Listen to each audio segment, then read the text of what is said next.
kasus ini kan sudah berjalan kira-kira dari 2024 sampai 2026 ya. Dan proses berjalannya kasus ini adalah kasus di mana pembiayaan atau Bank BPR ya. Bank BPR dari tahun 2024, terus 2025 klien kami Ahmadu dan Sugeng itu ditetapkan menjadi tersangka di tahun 2025, Mas. Nah, ini agak sedikit unik sekali karena kasus ini berjalan ya bahwa dugaan tindak pidana korupsi. Sedangkan klien kami itu dia melaporkan adanya dugaan tindak pidana. Dia yang melaporkan bahwa di situ ada dugaan pembiayaan fiktif ya. Dia yang melaporkan, tetapi setelah berjalannya proses penyidikan ditemukanlah oknum orang ini yang sekarang sudah disidangkan dan sudah mengakui semua perbuatannya apa yang dilakukannya. Nah, termasuk dengan beberapa perbuatannya melakukan pembiayaan fiktif senilai 8 miliar lebih dan sudah diakuinya. Dan kemudian sudah putus sidangnya, sudah ditahan dan sudah ada keputusan Mahkamah Agung menyatakan bahwa dari pihaknya mereka itu yang melakukan tindakan di mana dia melakukan pembiayaan fiktif, dia juga membuat dan melakukan tanpa seizinnya direksi ya. Nah, otomatis perbuatan yang melakukan tindakan itu sudah diadili dan dinyatakan di dalam putusan Mahkamah Agung bahwa direktur ini tidak ada niatan sama sekali. Bahkan aliran dananya di situ ditulis di amar putusan, aliran dana pun tidak ada juga masuk ke dalam rekeningnya berdua, Ahmadu dan Sugeng. Jadi itu yang terjadi sehingga kita melihat di sini memang ada ketimplangan dari perbuatan yang dilakukan oleh mereka itu sudah jelas-jelas sudah diadili dan sudah dilakukan, tetapi setelah 1 tahun lebih 2025 ke 2026 baru kemarin itu ditersangkakan. Ya, ditersangkakan. Jadi kalau kita lihat di sini posisi ditersangkakan ini kita juga melihat ada beberapa prosedural dari pihak kepolisian ya, dari pihak penyidik Polres Kota Madiun bahwa dia tidak pernah menerima SPDP, surat perintah dimulainya penyidikan. Jadi kalau surat SPDP-nya tidak pernah menerima, otomatis ini sama aja prosedural secara administratifnya tuh dinilai ilegal. Kenapa? Karena itu adalah pintu masuk dari proses penyidikan, dari penyelidikan ke penyidikan. Seperti itu. Kalau kita lihat ya, gitu. Oke, Mas Tommy, kalau kita lihat Sugeng sama Ahmad ini kan tadi bilang adalah GC ya. Yeah. Untuk dan sedangkan sudah diputuskan sudah ketuk palu untuk Cahyo Chandrawiono, ya kan? Nah, berarti semestinya kasus ini tidak bisa dibuka kembali dong, Mas. Kan sudah dijelaskan di pengadilan bahwa tidak ada ikut sertanya mereka. Mereka dia si Chandra itu sudah mengakui segala sesuatunya. Ini ada indikasi apa? Nah, itulah yang makanya kita sama-sama sekarang masih menguji dari tindakan perilaku daripada berdua ini kan gitu. Kalau dilakukan proses kan kita bertanya nih, apakah yang dimaksud dengan tindak pidana korupsi? Ini kan tipikor. Kenapa? Undang-undang tipikornya jelas. Karena Bapak Presiden menyatakan barang siapa ya. Pak Presiden Prabowo menyatakan siapa yang mengambil uang negara ya, maka kembalikan. Ya, kembalikan. Tetapi dalam hal ini kita lihat di sini mereka berdua tuh tidak pernah melakukan tindakan mengambil uang negara sama sekali 1 rupiah pun. Ini bisa dibuktikan. Sorry Mas, 8,7 triliun ini nilainya miliar. Ini nilainya bisa muncul itu Ini kan karena sudah ada pengakuan dari Chandra Wiono. Ya, Chandra Wiono sudah jelas-jelas dia mengakui perbuatannya, sudah dihukum dan sudah jelas dia melakukan tindakan itu dan dia mengakui semua. Ya. Tetapi kita masih melihat di sini kenapa kok berdua ini, direktur ini masih dikaitkan untuk dijadikan satu orang tersangka. Sedangkan kalau kita lihat di sini dugaan kita ya, polisi ragu-ragu nih, kenapa 2025 dari tersangka sampai sekarang kan harusnya dia putuskan. Karena jelas di sini kalau kita lihat ada perbuatan melawan hukum di situ, jelas kita tahu bahwa ini adalah yang jelas-jelas perbuatan ini adalah melanggar satu pasal ya, masuk pasal 2 ya, pasal 3 ya, itu pidana tambahan pasal 18 dan pasal 55 dan pasal 64. Kalau kita lihat di sini tindak pidana korupsi ya. Jadi ada beberapa tindak pidana yang kita maksud bahwa yang kita lihat di sini objek-objek perkara, karena kita melihat di sini kenapa kita melakukan pra peradilan di sini adalah menguji bahwa negara kita negara hukum. Tindakan apapun yang kita rasa kurang pas di dalam prosedur penanganan perkara, baik itu penanganan semua dalam proses hukum, itu pasti diatur, kita aturkan di dalam undang-undang. Kalau adanya norma hukum, tandanya undang-undang ini sebagai payung. Nah, kalau kita lihat di sini jelas pelakunya ini adalah benar-benar bersalah, ya. Kita kita lakukan verifikasi bahwa dia melakukan kesalahan kan gitu. Apa yang dia perbuat? Sedangkan sama sekali dia menjadi justice kolaborator. Sekarang ini dia menjadi justice, kemarin itu jadi justice kolaborator. Dia laporkan ke inspektorat dan dia lakukan audit. Ternyata terjawablah adanya manipulatif fiktif pembiayaan. Nah, manipulatif fiktif pembiayaan ini yang diatur secara sistematis oleh si Chandra Wiono sudah diakui semua, bahkan sistemnya dia hack, sistemnya di komputernya semua dia lakukan, sampai dia sebenarnya masukkan undang-undang ITE karena itu masuk ke dalam sistem komputerisasi di dalam DPR itu. Sampai akhirnya direktur tahu dan melaporkan. Begitu tahu dan melaporkan malah dia dijadikan tersangka. Ya. Apakah dunia ataupun pemerintah dalam hal ini menegakkan satu keadilan ini adalah adil? Pertama itu.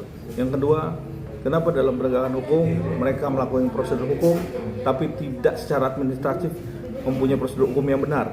Apa tuh? SPDP tidak berdikasi. Proses tersangkanya 1 tahun. Sekarang sudah ada putusan Mahkamah Agung menyatakan udah jelas-jelas ini membatalkan keseluruhannya karena dia di situ dijelaskan di dalam putusan tidak bersalah, tidak ada niatan dan tidak ada aliran dana seperti itu. Mas, di sini kan ada kesewenangan dari aparat penegak hukum ya Mas, dari APH sendiri Mas.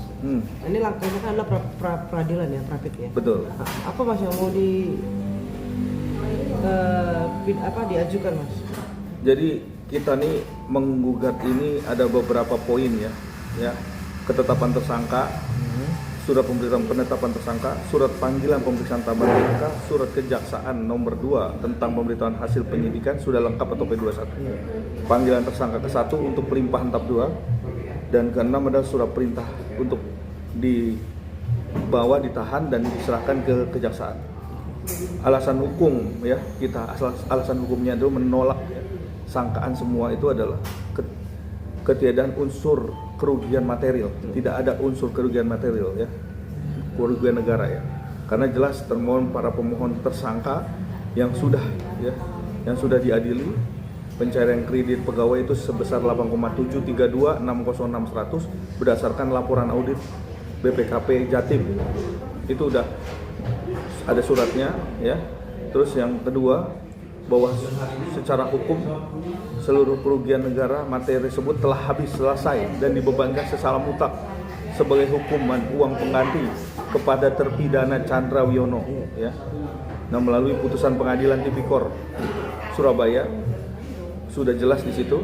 Yang kedua, analisa hukum positifnya itu Undang-Undang Nomor 20 Tahun 2025 putusan Mahkamah Agung berdasarkan putusan Mahkamah Agung RI nomor 25 PUU nomor 4 14 tahun 2016 delik korupsi wajib membuktikan adanya kerugian real, ya, yaitu jurisprudensi tetap Mahkamah Agung RI. Kita ada jurisprudensi sanksi uang pengganti tidak boleh dijatuhkan ganda, ya, atas satu objek nominal yang sama, karena kerugian negara sebesar 8,7 miliar sudah memiliki objek pemenuhan, maka tidak ada lagi kerugian material yang melekat pada para pemohon.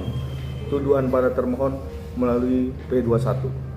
Yang kedua itu adalah cacat formil, garis waktu, jabatan, dan error in persona pada pemohon, bahwa para termohon melakukan pemeriksaan penahanan terhadap pemohon Ahmadu, yaitu atas tanggung jawab jabatan dalam klaster kasus deposito Rakinem senilai 61.800.000, transaksi rekening siluman nasabah Yeriovalina.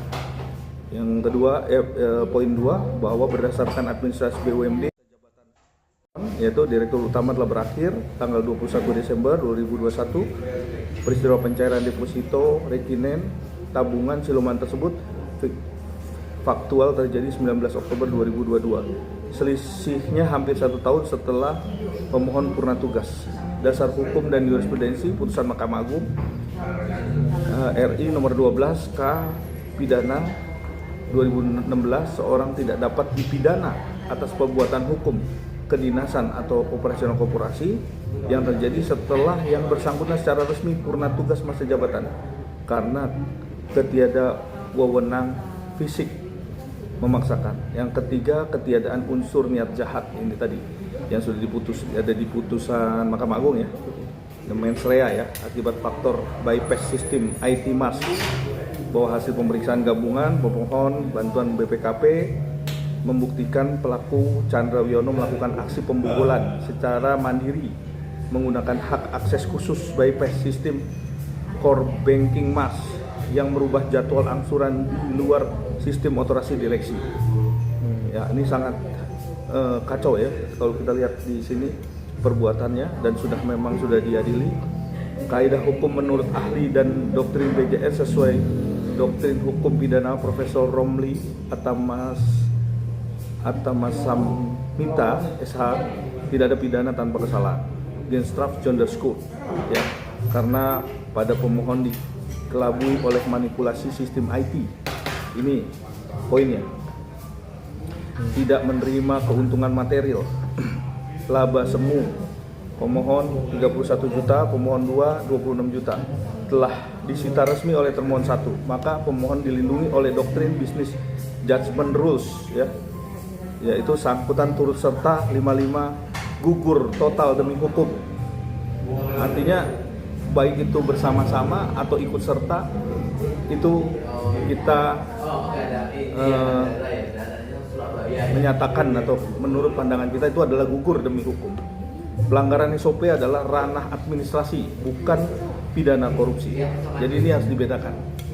Pelanggaran SOP adalah ranah administrasi, bukan pidana korupsi. Bahwa termohon mendalilkan perbuatan mohon hukum pada tindakan pencairan kredit 75 juta tanpa persetujuan tertulis Dewan Pengawas, fakta membuktikan terjadi kekosongan jabatan Dewas pada waktu itu 5 Desember 2021 sampai 2022. Ini ada dasar hukum dan jurisprudensinya, menjalankan petunjuk lisan Wali Kota Madiun selaku pemilik modal KPM untuk melaporkan kredit dalam bentuk dokumen draft list kredit bulanan. Kami menjaga roda BUMD tetap berjalan di masa transisi berdasarkan putusan Mahkamah Agung RI nomor 122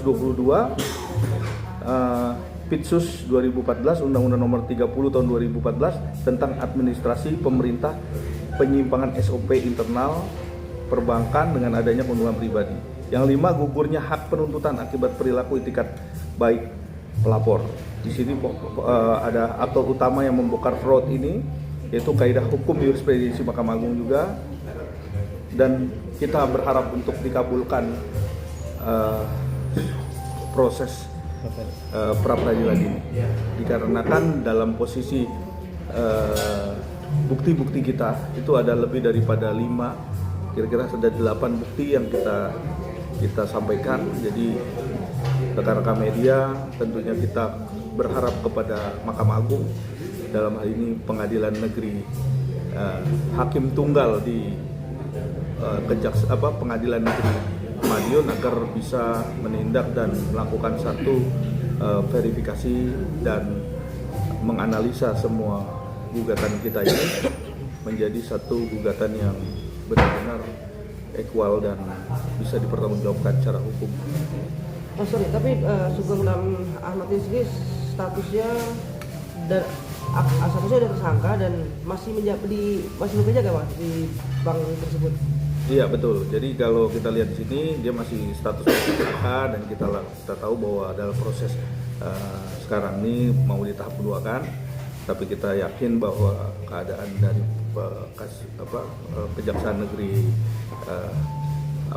Kejaksaan Negeri Madiun tentunya bisa melihat secara objektif, ya, tidak tebang pilih. Ini bukan kasus yang bombastis atau kasus tipikor yang kita lihat seperti mengambil uang negara yang luar biasa, ya, korupsi yang luar biasa, ya. Tentunya itu kita bisa pahamin bahwa extraordinary crime itu harus dibuktikan, follow the money. Kalau kira-kira kasusnya ini tidak membebankan terlalu berat, saya rasa hal tersebut tidak menjadi satu dampak yang cukup berat juga untuk kepada pihak-pihak terkait, tentunya dari pihak kejaksaan yang sangat amat berantusias, ya, untuk bisa mengambil seorang tersangka ini dan dimasukkan ke pesakitan, ya. Kalau kita lihat di sini terlalu anarki dan terlalu terlihat sekali effortnya untuk bisa mengambil paksa mereka untuk bisa dijadikan pesakitan di Kejaksaan Negeri Madiun. Kalau kita lihat seperti itu. Oke. Udah cukup.